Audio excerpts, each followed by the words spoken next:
just driving along, getting pretty close to the Swiss border, we think. We've been seeing all these things saying, oh, you need snow chains in this area and that kind of thing. And we're just like, man, it must get lots of snow here during winter. And then Daniel goes, look, there's snow. And so they've just had snow. There's snow on some of the roofs of the houses. There's lawns. We're like, we didn't think that was a thing when we're sunburned. Hello. This is country number 20. There you go. 20 countries. Okay, that was the weirdest border crossing that we've ever had from government officials, Danielle. Popped his head out. A guy walks out, nods at us, and then he says, go, carry on. And we're like, wait, are you sure, bro? And I was like, carry on? He goes, where? So we're like, thank you, bye. Hi, Shelly. We've just pulled up at the Temple car park. Shh, we're hoping people are not coming. Move along, please. If they do, we'll tell them that our friends told us it was okay. Don't tell them we fight. Okay, we've woken up this morning in Bern, Switzerland. Yeah. So we just decided, let's get out of Paris. Let's go to Switzerland. Bern, we wanted to go and do some church stuff here, so that was really cool. And now we're on the road heading to Geneva, and from Geneva down to somewhere of significance to me, actually, to Anduze in the south of France. And that's where my family come from, where my great-great-great-grandfather was born. He was an orphan, so it's really hard to find too much information about him and in the area, but really excited to go and check out where my French bones come from. We are just moving through Lucerne, which is on the same lake as Geneva. And what I'll just say quickly, I really like Switzerland's roads. They're great roads, but they also don't toll road you to the max. France just is toll road central. So yesterday we got smashed. It was like a 34 euro toll, then a 27 euro toll, then so before you know it, you've spent like 150 New Zealand dollars on just tolls. So that was scary, but in Switzerland so far, thank you Swiss people, not the case.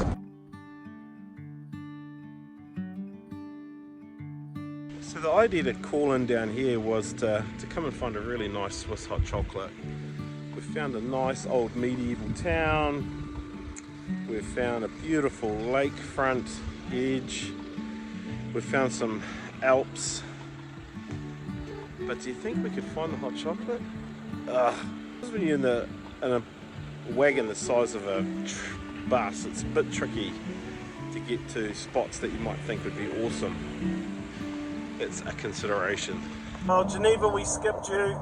We got lost in roundabouts and on-ramps and off-ramps. So we did see the giant water spout. It's supposed to be the biggest in the world.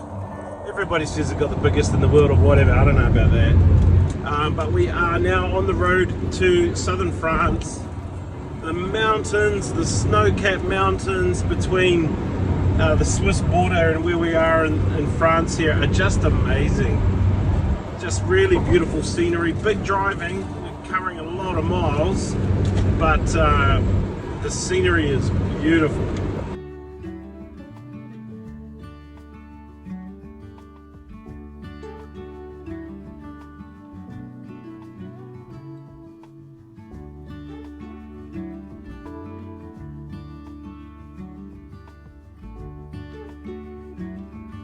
Road again.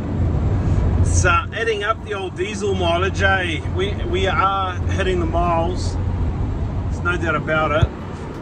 And so what that means for us is gassing up once a day, that's about 140 euro, which is nearly 300 New Zealand. So that's costly. Add to that a speed camera ticket, that's not good. But it is cheaper to get diesel in, where were we? Belgium was cheaper. Germany was cheaper.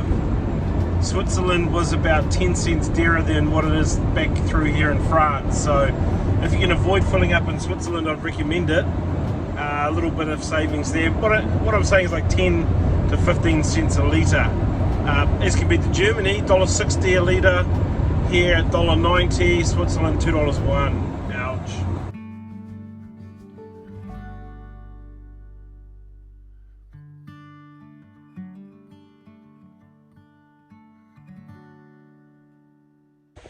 Okay, we've been driving now for about 6 hours. Kind of done with driving. Time for a break. Stretch the legs, try and find a real feed. Feel a bit more human. Yeah, see what's going on. Well, you do learn some stuff when you're travelling on the road, don't you? And one of those things can be patience. And I've been learning it today, that's for sure, man. Today's been a hard day for me. Just kind of sick of driving. Picture a drive from like, I don't know, Wellington to Auckland and then wake up and drive back kind of thing. Anyway, we're waiting for pizza to cook because today our direction finder has not been finding directions very well, and yeah, a bit fed up with it all actually, to be honest. Just would like to be where we need to be, but that's still 2.5 hours away because we're waiting for pizza, because a bird in the hand's better than two in the tree apparently. So one of the real challenges in navigating countries that are beautiful but really expensive, particularly when you're a budget traveller like we are, was we just got scared out of Switzerland. We stopped to gas up, and the hot chocolate that we were chasing and that we were looking for, I went in and bought one and a croissant from the petrol station, and that was €20 for a hot chocolate and for one croissant, which we shared. And so I went back to the campervan and said to Danielle, oh my gosh, we have to get out of here. This, and I held up the hot chocolate and the croissant, was 40 New Zealand dollars. And so we just realised that, yeah, the beauty of Switzerland on this trip for us wasn't going to balance out with the budget traveller philosophy that we had. So we just hightailed it for France, and straight away the price differences were evident.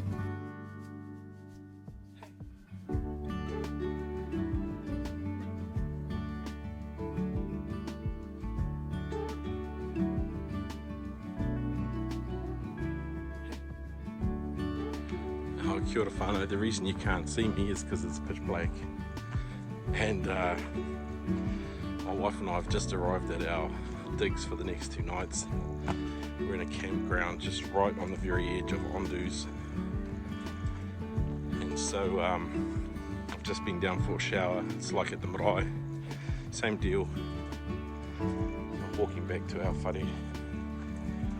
Really looking forward to waking up tomorrow and having a look around at what we've got here and to check out Ondus in the morning.